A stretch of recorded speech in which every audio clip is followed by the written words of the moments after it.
మోకాల నొప్పులకు ఎటువంటి సర్జరీ లేకుండా ఎపియాన్ పెయిన్ క్లినిక్ అందిస్తున్న అత్యాధునిక చికిత్స.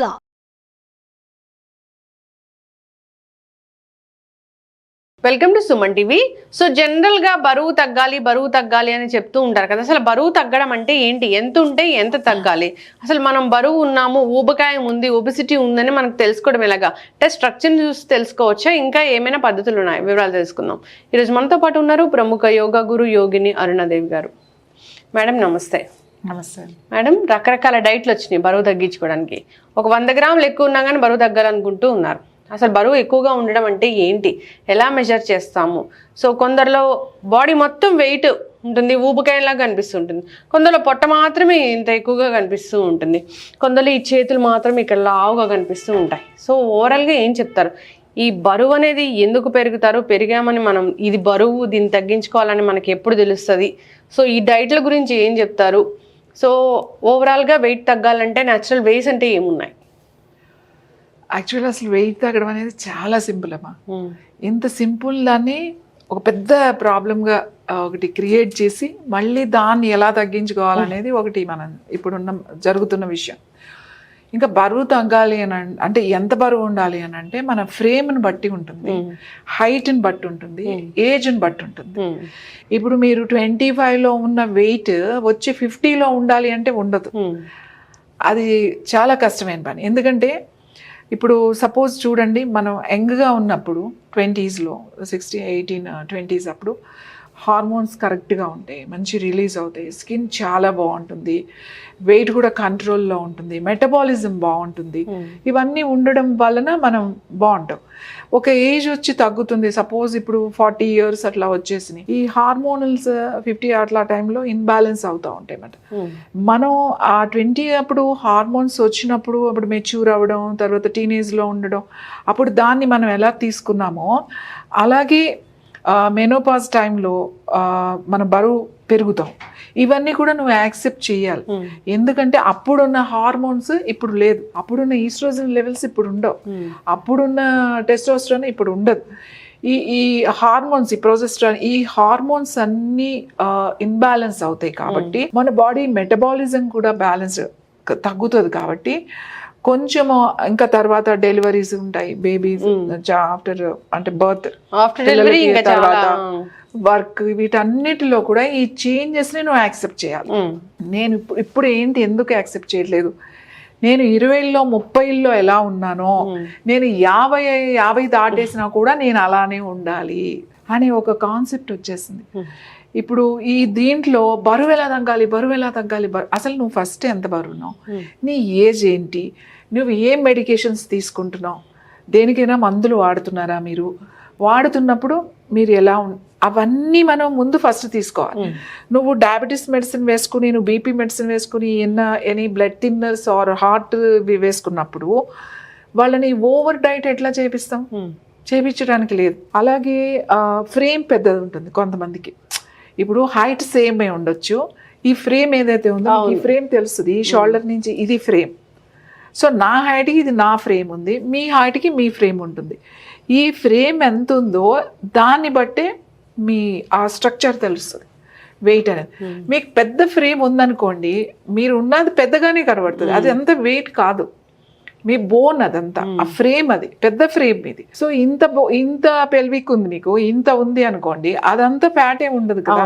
సో ఓవర్ వెయిట్ అంటే ఉన్నదానికన్నా ఒక 30 kgs ఎక్కువ ఉన్నారు, మీరు ఒక 60 kgs ఉండాలి. యాక్చువల్లీ మీరు 60 kgs కావాలంటే మీరు 75 kgs 80 kgs వచ్చేసారు, అది ఓవర్ వెయిట్ ఉంది, మీరు తగ్గించుకోవాలి. ఇంకొకటి, మీరు 50లో ఉన్నారు, సపోజ్ 50లో ఉన్నారు, మీరు 20లో 30లో ఉండాల్సిన వెయిట్ 60 kgs తీసుకొచ్చి 60 kgs ఉండాలి, మా ఓవరాల్ 60 kgs ఉండాలండి, ఎక్కువ ఉండకూడదు అంటాం. మీరు అప్పుడు 50లో ఉన్నప్పుడు ఇంకో 5 to 10 పెరుగుతుంది అక్కడ వెయిట్. అక్కడ వెయిట్ తక్కువ, ఇక్కడ అప్పుడు కూడా మీరు 60 మెయింటైన్ చేయాలంటే ఇది చాలా స్ట్రెస్తో కూడుకున్న పని. అవును. ఎందుకు వెళ్తున్నారు మీరు? వెయిట్ తగ్గాలంటే ఎక్సెస్ ఫ్యాట్, ఇప్పుడు ఇంత పొట్ట వచ్చేసింది, ఇంత బాగా అయిపోయారు, మరీ లాభపరా ఖచ్చితంగా వెయిట్ తగ్గాలి. ఎవరు కూడా అంత ఎక్కువ వెయిట్ పెరగకూడదు. కానీ ఇది బుర్రలో పెట్టుకుని ప్రతి ఒక్కళ్ళు కూడా 0 వెయిట్లోకి వెళ్ళిపోవాలి. ప్రతి ఒక్కళ్ళు కూడా నాజుగ్గా ఉండాలి, అవును. ప్రతి ఒక్కళ్ళు కూడా ఏదో ఒక బొమ్మల్లాగా ఉండాలి. అలా ఎలా అవుతుంది? ఎందుకంటే ప్రతి బాడీ స్ట్రక్చర్ వేరు, ప్రతి ఒక్కళ్ళ బాడీ మెటబాలిజం వేరు, ప్రతి ఒక్కళ్ళ ఆహారపు అలవాట్లు, వాళ్ళకున్న సమస్యలు, వాళ్ళ వయస్సు ఇవన్నీ వేరువేరుగా ఉన్నప్పుడు ఎప్పుడు మీరు ఒకలాగా ఎలా ఉంటారు? అవును. ఇప్పుడు నేను చేసేస్తా, మీరు లిక్విడ్స్లో పెట్టేసి మిమ్మల్ని అన్నీ చేసేసి ఎన్ని రోజులు? మీ డైట్ సిస్టమ్ ఇప్పుడు ఉప్పు మానేసేస్తే వెయిట్ లాస్ అయిపోతారు తెలుసా మీకు? ఏమీ లేదు, మీరు అసలు సాల్ట్ తీసేస్తే మీరు దాన్ని 6 kgs తగ్గిపోతారు. కానీ స్వీట్ కట్ చేశారనుకోండి, దాన్ని మీరు ఇంకొక 3 kgs పెరిగిపోతారు. స్వీట్, సాల్ట్, కార్బ్స్ మొత్తం తీసేసారు. తీసేసిన తర్వాత ఓన్లీ ఫ్రూట్స్, నీళ్లు ఇవే తాగుతున్నారు, తగ్గిపోతారు. అదేం పెద్ద విషయం ఏం, దాని గురించి పెద్ద డైట్ తీసుకోవాల్సిన విషయం కూడా లేదు. ఇవి మనం ఇంట్లో కూర్చొని చేసినా తగ్గుతాం. కానీ ఎన్ని రోజులు సాల్ట్ తీసుకోరు, ఎన్ని రోజులు కార్బ్స్ తీసుకోరు, ఎన్ని రోజులు ఇదే పనా మీకు? ఇదే పనా? పొద్దున్న సాయంకాలం వరకు చాట్ వేసుకుని ఇవాళ నేను కార్బ్స్ ఎందుకు తీసుకోవాలి, ఇవాళ నేను ప్రోటీన్స్ ఎందుకు తీసుకోవాలి, ఇవాళ ఎంత తీసుకోవాలి, అసలు ఇదంతా ఎందుకు చేస్తున్నారు? ఇది నా క్వశ్చన్. ఆల్రెడీ మనకు ఆహార విధానాలు, మనం ఈ ప్రాంతాల్లో ఉన్నప్పుడు ఇదిగో ఇలా ఆహార విధానాలు ఉండాలి అనేది మనకు ఆల్రెడీ డిజైన్ చేసబడింది. నువ్వు ప్రొద్దున్న తిను ఒకసారి, సాయంకాలం తిను ఒకసారి, అయిపోయింది. ఈ మధ్యలో గ్యాప్లో నువ్వు ఓన్లీ లిక్విడ్సే తీసుకో, అంటే మజ్జిగ, మంచినీళ్ళు అలాంటివి తీసుకోవచ్చు. తర్వాత ఉపవాసం, వారానికి 1 రోజు ఉపవాసం. ఉపవాసం తీసుకుంటున్నప్పుడు కూడా నువ్వు ప్రతి గంటకి 1 గ్లాస్ మంచినీళ్ళు తాగాలి.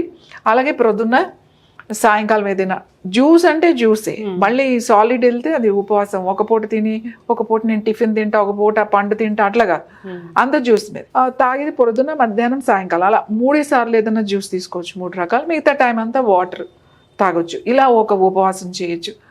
మీరు టైంకి తిని, తక్కువ తిని, ఎంత కావాలో అంతే తిని, అనవసరమైన టైంలో అనవసరమైన తిండి తినడం వల్ల వెయిట్ పెరుగుతుంది. ఓకే, మీరు అది కరెక్ట్ చేసుకోండి. దానికోసం మీరు ఎందుకు డైటీషియన్ దగ్గరికి వెళ్ళి, వాళ్ళకి ఏం తెలుసు మీ గురించి, మీ బాడీ గురించి వాళ్ళకి ఏం తెలుసు? మీకు ఏది వేసుకుంటే పడుతుందో, ఏది తింటే బాగుంటుందో మీకు కదా తెలిసింది. వాళ్ళకి వాళ్ళు ఓవరాల్గా ఒకటి చదివేస్తారు. డైట్ తగ్గాలంటే అందరికీ ఒకటే డైట్ వెళ్ళిపోతూ ఉంటుంది. నో కార్బ్స్, కార్బ్స్ అనేది మొత్తం తీసేసేయండి. మళ్ళీ కొన్ని రోజులు అయిన తర్వాత కార్బ్స్ యాడ్, ఎలా కుదురుతుంది? నీ బాడీకి, నీ స్టమక్కి ఒక మైండ్ ఉంది. కరెక్ట్గా ఈ రోజు పెడతావంటే ఆ టైంకి జ్యూసెస్ అన్నీ రిలీజ్ అవుతాయి, ఎంజైమ్స్ రిలీజ్ అవుతాయి, యాసిడ్స్ రిలీజ్ అవుతాయి. ఇవన్నీ రిలీజ్ అయ్యే టైంకి అది దానికి ఒక ప్రాసెస్ ఉంటుంది.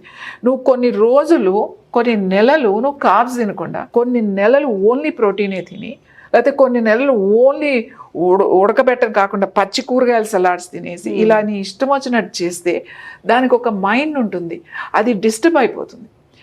ఒకసారి డిస్టర్బ్ అయిన మీ గట్ హెల్త్ సెట్ చేయడానికి కొన్ని సంవత్సరాలు పడుతుంది. దానికి మెడిసిన్స్ ఉండవు, గుర్తుపెట్టుకోండి. ఇష్టం వచ్చినట్టు డైట్లు చేయకండి. మీరు ఏం తప్పు చేస్తున్నారు అనేది మనకు తెలుస్తుంది. మనం ఎందుకు వెయిట్ పెరుగుతున్నామో మనకు తెలుసు. హార్మోన్స్ వలన అది వేరు. చాలామంది కొంచెం హార్మోన్స్ హెరిడిటరీ, తర్వాత కొన్ని హార్మోనల్స్ వల్ల, దాని ప్రాబ్లమ్స్ వలన కొంతమంది వెయిట్ పెరుగుతారు. అది వేరే విషయం. అది మీరు డాక్టర్ని సంప్రదించాలి. ముందు హార్మోన్స్ని బ్యాలెన్స్ చేసుకోవాలి, అవన్నీ చేయాలి. ప్రాపర్ బాడీ మూమెంట్ ఉండాలండి. ప్రాపర్ మూమెంట్ అంటే నీకు ఎంత నడుస్తున్నావు, రోజుకి ఎంత నడక ఉందా, నువ్వు యాక్టివ్గా ఉన్నావు, నువ్వు వంట చేసుకున్నావు, నువ్వు బట్టలు తుక్కున్నావు, ఇల్లు తుడుచుకున్నావు, లేకపోతే బయటికి వెళ్ళి పని చేస్తున్నావా, ఈ యాక్టివిటీ ఎంత ఉంది, నువ్వు శారీరక శ్రమ ఎంత చేస్తున్నావు అనేది చూసుకోండి. నాకు అటువంటి శ్రమ తక్కువగానే ఉంది అని అన్నప్పుడు ఖచ్చితంగా మీకు కావాల్సిన చాలా సింపుల్ ఎక్సర్సైజ్ పెట్టుకోండి. పొట్టు ఉందా, యాబ్స్, మీరు వెళ్ళి ఒక వీడియోలో యాబ్స్ అంటే బోల్డ్ వస్తాయి. సో మీరు చాలా సింపుల్గా రోజుకి ఒక 4-5 వెరైటీస్, ఎక్కువ గంటలు గంట ఎక్సర్సైజులు చేయకండి, ఎక్కువ వెయిట్ లిఫ్టింగ్ అలాంటివి ఏమి చేయొద్దు. అలా మీరు ఒక ప్రోగ్రామ్, అరగంట ప్రోగ్రామ్ చేసుకుని డైట్ టైంకి తినండి. మీరు చిన్నప్పటి నుంచి ఏం తిన్నారో అదే తక్కువ మోతాదులో తినండి. ఎప్పుడంటే అప్పుడు ఇష్టం వచ్చినట్టు తినొద్దు. ఖచ్చితంగా ఇది తినొద్దు అని చెప్తాను. ఎందుకంటే కార్బ్స్ చాలా చాలా చాలా ఇంపార్టెంట్. కార్బ్స్ తీసుకోకపోతే డయాబెటీస్ని తగ్గించలేం. కార్బ్స్ తీసుకోకపోతే బ్రెయిన్ సరిగ్గా పనిచేయడం మానేస్తుంది, స్లో అయిపోతుంది. ఎందుకంటే బ్రెయిన్కి మ్యాక్సిమం కార్బ్స్ కావాలి. కాబట్టి ఇలాంటి డైట్స్ కొన్ని రోజులు చేసి మళ్ళీ మానేసి, మళ్ళీ వెయిట్ పెరిగి మళ్ళీ మానేసి ఇలాంటి పనులు చేయకండి. ఎప్పటికీ మీరు హ్యాపీగా ఉండేటట్టుగా డిజైన్ చేసుకుని ఎప్పుడు ఒక టైం మెయింటైన్ చేయండి. నెలకి 1 kg తగ్గినా చాలు, ఎస్ ఓ 500-600 grams నెలకు తగ్గినా చాలు.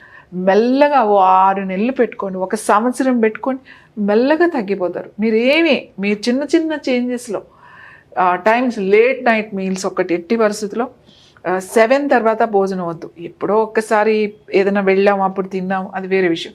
But regular me food 7, me food 5 to 6:30 ఆ టైము, అది డిన్నర్ టైం పెట్టుకోవాలి. 6-6:30 ఇస్ ద డిన్నర్ టైం. అలాగే మార్నింగ్ ఒక మీల్ పెట్టేసుకోండి, 9 to 10 కానీ 9 నుంచి మీరు తినేయచ్చు. 9కి తినొచ్చు, 9:30, 10, 10:30, 11. మీరు మీ వర్క్ మీది కాబట్టి మీరు డిసైడ్ చేసుకోవాలి. దాంట్లో అన్నీ ఉంటాయి. మనం చక్కగా ఫస్ట్గా పొళ్ళు తింటాం, మనం నువ్వుల పొడి, తర్వాత ఇప్పుడు ఫ్లాక్స్ సీడ్స్ పొడి, లేకపోతే గోంగూర పొడి, లేకపోతే కారపొడులు ఉంటాయి. మంచి రోటి పచ్చడి, ఏదైనా పచ్చడి ఉంటుంది కొంచెం ఎపటైజర్ అది. అలాగే మంచి రైస్, కాకపోతే రైస్ ఇంత అంటే మన దాంట్లో కొంచెం క్వాంటిటీ, రైస్ క్వాంటిటీ ఎక్కువ తీసుకుంటే ఆ రైస్ క్వాంటిటీ తగ్గించండి. చక్కగా ఒక బౌల్ పెట్టుకోండి, ఇంత చాలు నాకు. ఆ బౌల్ రైస్ పక్కన పెట్టుకోండి, కూరలు పెట్టుకోండి, సాంబారు, పప్పు, రసం, అన్నీ. మరీ మసాలాలు, మరీ వేపించిన అవి తగ్గించుకోండి. చక్కగా మనం వెజిటబుల్, మనం మిరకాయ కూర ఎలా వండుకుంటాం, సొరకాయ కూర ఎలా వండుకుంటాం, బెండకాయ ఎలా వండుకుంటాం, ఎక్కువ కారాలు మసాలాలు డీప్ ఫ్రై లేకుండా మామూలుగా చక్కగా పాలు పోసుకుని వండుకోవచ్చు. బీరకాయలు అవి పాలు పోసి వండుతారు అట్లా, లేదా ఒక టమాటో వేసి వండుకోవచ్చు. అలా మీరు కూరలు వండుకొని మీకు కావాల్సినవి చక్కగా, పెరుగు కూడా కొంచెం ఎక్కువ క్వాంటిటీ, లేదా మజ్జిగ తీసుకొని తినండి. తిన్న తర్వాత స్ట్రిక్ట్గా మళ్ళీ 1 గంట వరకు నీళ్ళు తాగొద్దు. 1 గంటకి 1 గ్లాస్ వాటర్ తాగండి. అక్కడి నుంచి ప్రతి గంటకి నీళ్ళు తాగండి. కావాలంటే మజ్జిగ తాగండి, కొబ్బరి నీళ్ళు తాగండి. ఇప్పుడు సమ్మర్ కాబట్టి మళ్ళీ సాయంకాలం మళ్ళీ చక్కగా మళ్ళీ లైట్గా ఏదైనా రోటీ లాంటిది. ఇప్పుడు రకరకాల దోశలు అని, మిల్లెట్ దోశ అని రకరకాలు వేసుకున్నారు కదా, చక్కగా మళ్ళీ వెజిటబుల్ కంపల్సరీ తినండి. ఫ్రూట్స్ చాలా మంచిది. ఒక ఏజ్ వచ్చిన తర్వాత, నేను చెప్తా 50 years దాటినాయి అంటే మనకు సాయంకాలం ఫుడ్ అవసరం లేదు. సో లైట్ ఫుడ్ చేసేసేయండి. ఆకలైనా కూడా మనం చక్కగా ఫ్రూట్స్తో ఒక మీల్ తీసుకున్నాము, ఒక మీల్ మనకు కావాల్సిన ఇష్టమైన మీల్ తీసుకున్నాం. సో 2 meals చాలు. 2 mealsతో హ్యాపీగా ఉండొచ్చు. గంటకి అట్లా తీసుకుంటూ వాటర్ తీసుకుంటూ మీకు కావాల్సినవన్నీ తినవచ్చు. కానీ ఎప్పుడు తినాలి? మార్నింగ్ ఒకటి, ఈవినింగ్ ఒకటి. ఇప్పుడు ఏదో ఇంటర్మీడియట్ ఫాస్టింగ్ అని, లేకపోతే ఇన్ అవర్స్ ఫాస్టింగ్ చేయాలి, ఎవ్వరూ లెక్క పెట్టుకుని, నేనైతే పని పాట లేని వాళ్ళు ఇలాంటివన్నీ పెట్టుకుని చేస్తారు. వాళ్ళ గురించి మనం ఏం కాదు, ఎందుకంటే వాళ్ళకి అది పని కాబట్టి వాళ్ళు ఏదో ఒకటి క్రియేట్ చేసుకుని అది చేస్తారు. ఇప్పుడు రెగ్యులర్గా వర్క్ చేసుకునే వాళ్ళు ఉంటారు, బిజీగా ఉంటారు, అసలు తినడం తాగడం మర్చిపోయే వాళ్ళు ఉంటారు. ఇలాంటి వాటి మీద ఫోకస్ చేయలేరు. కానీ వాళ్ళు ఏమనుకుంటారంటే, నేను ఇలా కేర్ తీసుకుంటే మంచిదేమో, తొందరగా వెయిట్ తగ్గేయాలి. ఫస్ట్ మీరు చేయాల్సింది ఏంటంటే, ఇర్రెగ్యులర్ టైంలో తినటం మానేసేయండి, ఇష్టం వచ్చినట్టు తినటం మానేసేయండి, టైం పెట్టుకోండి. ఆ టైంకి మీరు ఏది తినాలనుకుంటున్నారో అప్పుడే ఫినిష్ చేయండి. మీకు అన్నీ ఉండేటట్టుగా చూసుకోండి. ఇప్పుడు రైస్ మానేసేసి మొత్తం వేస్తే వెయిట్ తగ్గిపోతారు మీరు, కానీ టెంపరీనే. మళ్ళీ ఇలా అయిపోతారు. మీ మజిల్స్ దానికి తెలుసు, దానికి మైండ్ ఉంటుంది, ఇది పెట్టదు అని చెప్పేసి పెట్టినప్పుడు మొత్తం స్టోర్ చేసి పెడుతుంది. ఇదంతా లోపలంతా కూడా ఒక కెమికల్స్తో అంతా రన్ అవుతూ ఉంటుంది అన్నమాట అండి. సో ఇవన్నీ కూడా బ్యాలెన్స్డ్గా ఉండాలి. మనం ఇష్టం వచ్చినట్టు చేసేసి మళ్ళీ వెళ్ళిపోయి ఏదో డైట్ చేసేసి విపరీతమైన ఎక్సర్సైజులు చేసి, ఎందుకంటే కరోనా ముందు వేరు, కరోనా తర్వాత వేరు. ఇప్పుడు మన లంగ్స్ కెపాసిటీ, మన హార్ట్ కెపాసిటీ చాలా వరకు తగ్గిందనే చెప్పుకోవాలి. ఇప్పుడు ఊరికి బరువు తగ్గాలని ఎక్కువ వెయిట్ లిఫ్టింగ్లు, ఎక్కువ కార్డియో, ఎక్కువ ఆసనాలు, ఇలా గంటలు ఎవ్వరూ చేయకండి. చాలా ఒక అరగంట మాత్రమే మీరు చేసుకోండి. ఎందుకంటే అంత తట్టుకునే శక్తి మనకి లేదు. కరోనా ఫీవర్ రాని వాళ్ళు కూడా వైరస్ లోపల ఎఫెక్ట్ అయి ఉన్నాం. జాగ్రత్తగా ఉండాలి. జాగ్రత్త అంటే భయపడాల్సింది ఏమీ లేదు. ఏది అతిగా చేయకండి. ఈ అతి అనేదే మనం మీదకి తెచ్చుకుంటున్నారు. ఫస్ట్ మన బాడీని మీరు యాక్సెప్ట్ చేయండి. ఇది నేను ఇప్పుడు 50లో ఉన్నాను, నా స్ట్రక్చర్ ఇలా ఉంది, ఇప్పుడు నా హార్మోన్స్ ఇన్బ్యాలెన్స్ అవుతాయి, నేను దాన్ని బ్యాలెన్స్ చేసుకోవాలి కాబట్టి అనేది మిమ్మల్ని మీరు యాక్సెప్ట్ అలా యాక్సెప్ట్ చేసుకోకుండా అప్పుడు కూడా నేను 30లో ఉండాలి అని చెప్పేసి రకరకాలు అన్నీ చేసి మీదకి తెచ్చుకుని మళ్ళీ మాట్లాడితే ఏం సమస్య వస్తుందో అని చెప్పేసి ఏమీ మాట్లాడకుండా ఇలా చాలా ఇష్యూస్ వస్తున్నాయి, కార్డియాక్ అరెస్ట్లు వస్తున్నాయి. అలాగే ముఖ్యంగా విమెన్కి ప్రాబ్లం ఏంటి అని అంటే, మెయిన్ బ్రెయిన్ అంటే అల్జైమర్స్ వస్తాయి. తర్వాత మర్చిపోవడం అన్నమాట, మనం తొందరగా మర్చిపోవడం, తర్వాత బ్లీడింగ్స్, ఇంటర్నల్ బ్లీడింగ్స్, ఎక్కువ మెడిసిన్స్ వాడటం వల్ల ఎక్కువ స్ప్రెడింగ్. ఇప్పుడు మెనోపాజ్ అనేది దాన్ని ఒక పెద్ద సమస్యగా చూపిస్తున్నారు. ఈ మెనోపాజ్ కూడా మీరు రెగ్యులర్గా మంచి డైట్ తీసుకుంటూ చక్కగా మీరు ఆ వెయిట్ని కూడా కంట్రోల్ చేసుకోవచ్చు. మనం కొన్ని రోజులు మీరు కొంచెం ఊరికే ఒక వారం రోజులు కొంచెం మనం స్ట్రిక్ట్గా అలా చేసామంటే అక్కడి నుంచి మీకు ఆ టైమింగ్స్ అలవాటు అయిపోతుంది, ఎక్కువ ఆకలి కూడా అవ్వదు. నేనైతే చాలా సింపుల్గా ఆలోచించండి.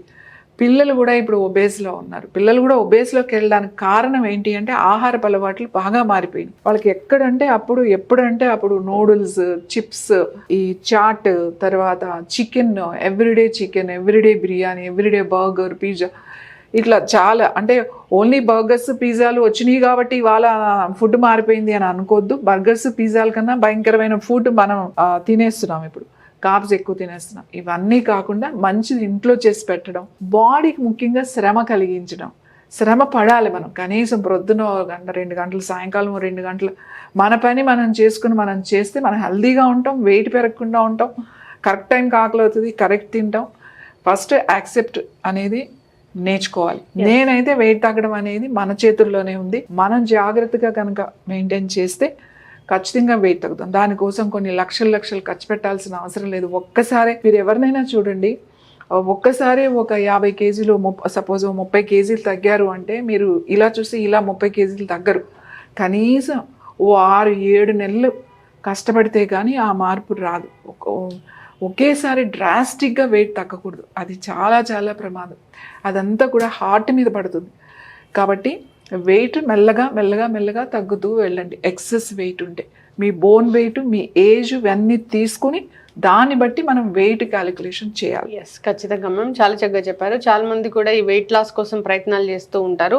అసలు ఎంత తగ్గాలో కూడా అవగాహన ఉండదు. సో ఖచ్చితంగా ఒక క్లినిక్ వెళ్తే వెయిట్ ఎంత తగ్గాలని చెప్తారు, దానికోసం ఫీజులు ఉంటాయి, ప్యాకేజ్లు ఉంటాయి. అలా కాకుండా మీరు చెప్పిన పద్ధతులు ఫాలో అవ్వాలని కోరుకుందాం. ధన్యవాదాలు.